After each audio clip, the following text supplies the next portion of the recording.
Welcome back to the Luxury State of Mind podcast. My name is Damia Shodi, and my goal is to encourage you to live your best version of luxury every single day. And I do that by helping you embrace authenticity so that you can live a value and identity based life every day, every day.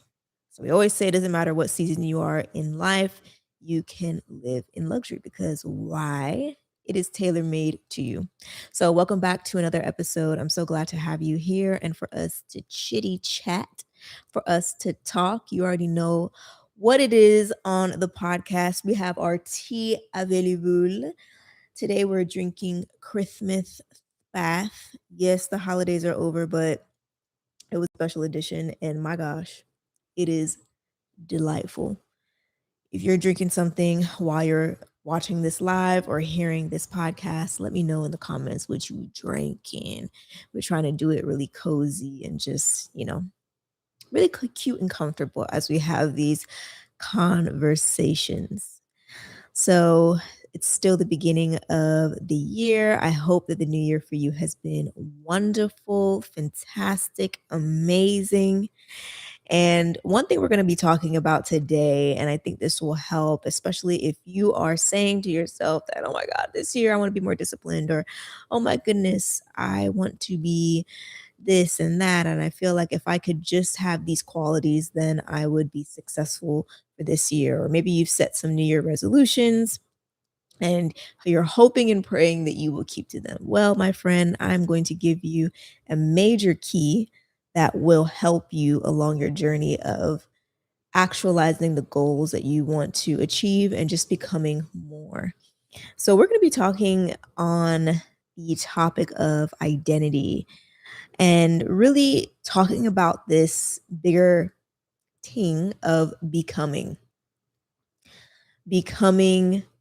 more of who you're called to be. So, looking into identity, looking into becoming. And I actually want to start off with this quote that I read in this planner that I have. If you've never heard about it, 20% journal, very helpful in helping you really prioritize what is, you know, most important for you to be doing. So, this quote got me all the way together, and I 100% agree with it. And it's going to set the basis for what we're going to talk about today. It's a quote by Benjamin Hardy, and it says, "You can't outperform your identity. Upgrade who you believe you are." Oh, let me read that again. You can't outperform your identity. Upgrade who you believe you are. Hey, makes me want to scream and shout when I saw that one. I said, "You right, Mr. Hardy, you right." Okay? Because I have found that it's not that we don't try hard enough or, we're just whack. It's not that. It's who we believe we are has not caught up to who it is that we desire to become. I actually made a post about this recently on my Instagram where I talked about discipline because one of the major things that I hear a lot in conversation with people is I want to be more disciplined. I want to be a disciplined person. I want. If I would be more disciplined, if I was more consistent, and if I tried harder, then this XYZ would happen more. And I actually made an argument on that post, and I would encourage you to go look at it on the Lux State of Mind Show Instagram page. That it's not that you're disciplined or you're undisciplined. It's really a lack of alignment. It's a misalignment with who you are today to where it is that you want to be. And ultimately, that just means that you're still battling with the person that you were before, and you haven't made a decision on the person that you are choosing to become. I have found in my life that when I have decided on a thing, decided this is what I'm going to do, my actions then follow that decision.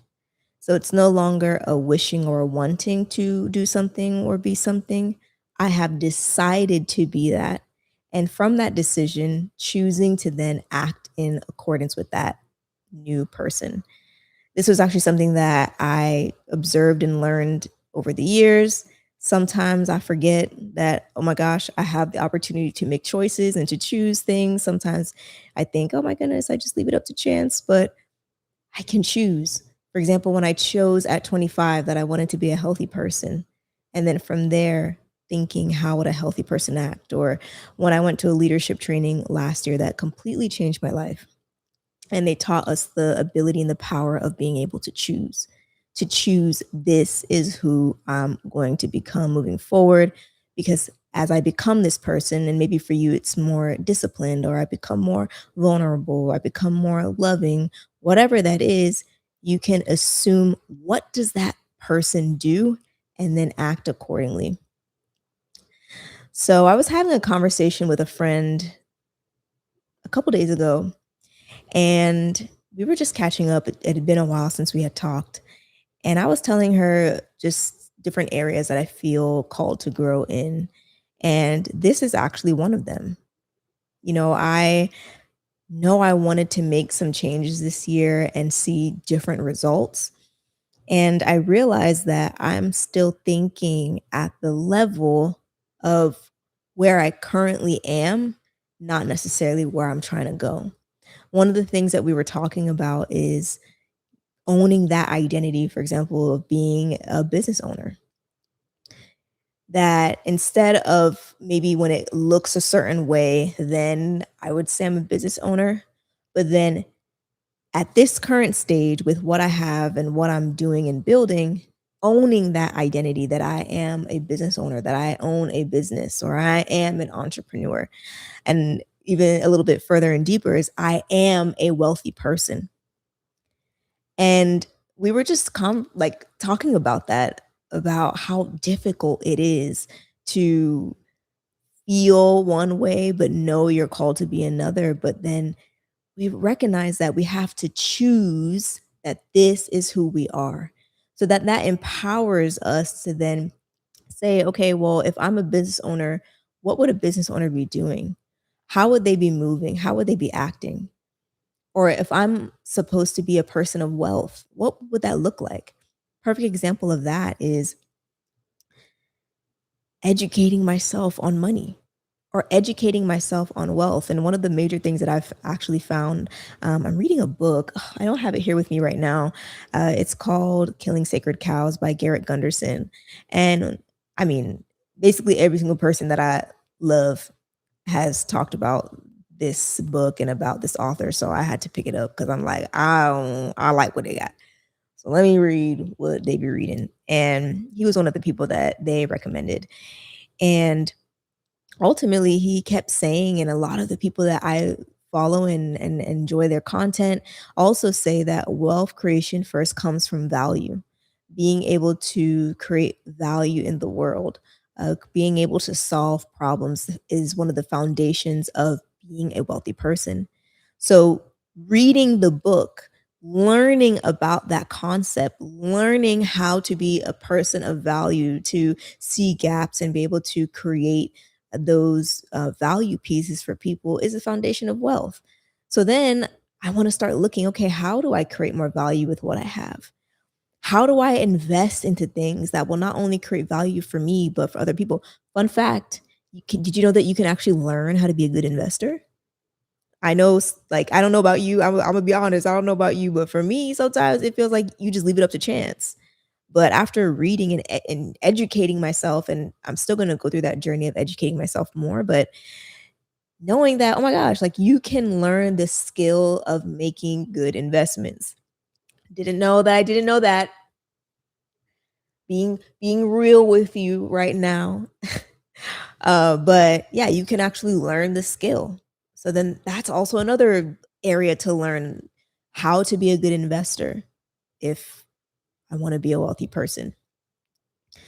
So being able to decide to choose this is who I'm going to become. How does this person act?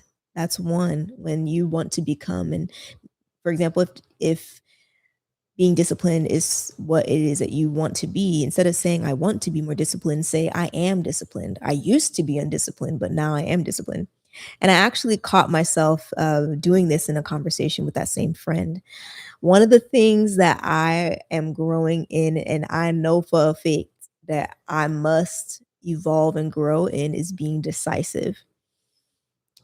I think I mentioned it on the last episode very briefly about, I think, self-trust and all of that, like learning to to trust myself to make good decisions, not using past mistakes and keep paying for the sins of past mistakes, if you will, or misunderstood circumstances and feeling like, oh, I don't know how to make decisions well, but just being able to trust that I actually can make decisions well and be able to sit with my decisions. And that came from another conversation with my mother, actually.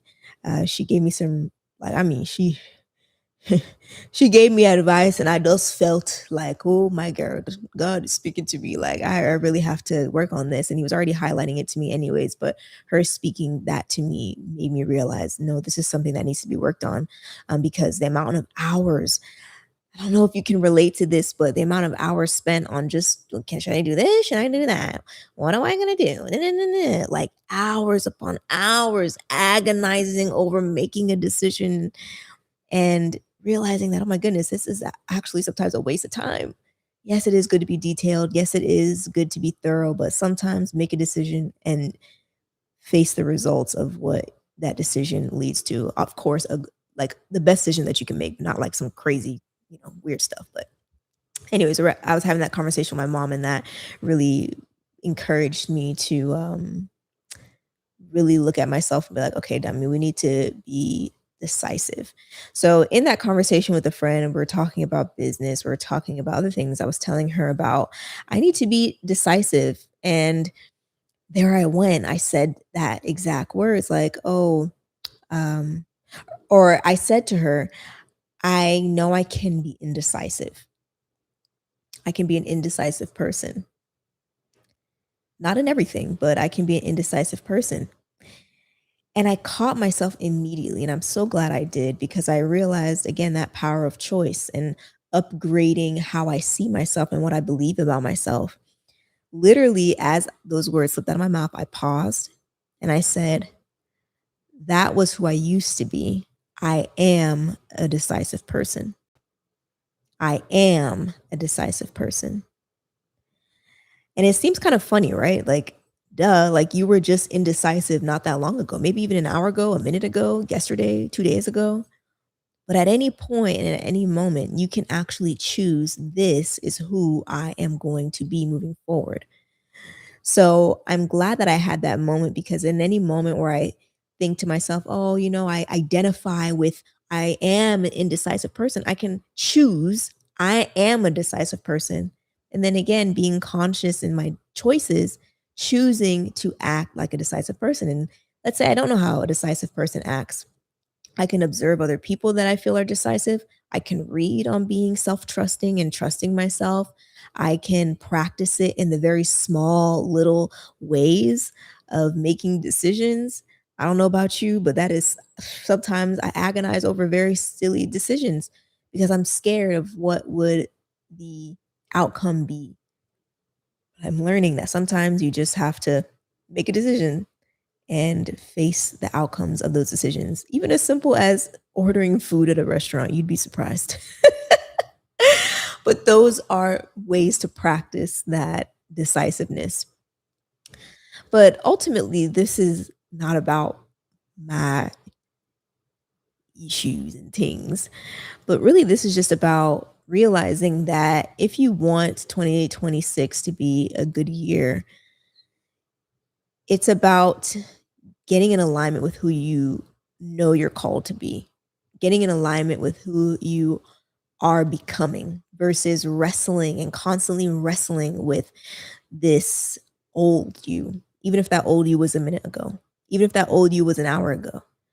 It's causes, and I've seen this in my own personal life and in my own mind, so much stress. Like you may be feeling so stressed because to make a decision or to want to do something, but you have all this like wrestling going on, like, oh my goodness, but remember when you tried to do that last time, or remember when you wanted to do this, or you remember when you failed at that, and all that chatter comes.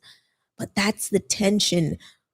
before you decide. You're actually able to reduce that tension when you make a decision. This is who I am moving forward. So if you are looking to be more disciplined this year, it's not about trying harder because you can't outrun yourself, but it's about upgrading how you see yourself, choosing I am this type of person and acting as though you are that person. And as you continue to keep growing and evolving in the new identity that you are growing into, that you are assuming that you have decided to become, it just becomes a natural part of you. So you're not wrestling with, this is who I used to be. This is how I used to go about life. You decided moving forward today, this is what I'm about to do. So that is a huge key for 2026. Decide, choose, this is who I'm going to become. And that will help you to evolve to your next. There are many things that I'm going to be choosing as well. Let me know in the comments what you will be choosing. What are you choosing to grow into, to become, and no longer wrestle with the old you? I don't care if it was 30 seconds ago. You can decide right now. This is who I am moving forward and act accordingly. So if you enjoyed this conversation and if this is the things that you're like, oh, it's like music to my ears, it's comforting, I love it, I want to engage more in this concept. If you are in the Dallas area, I would love to invite you to the next Conversations Over Dinner happening on January 27th.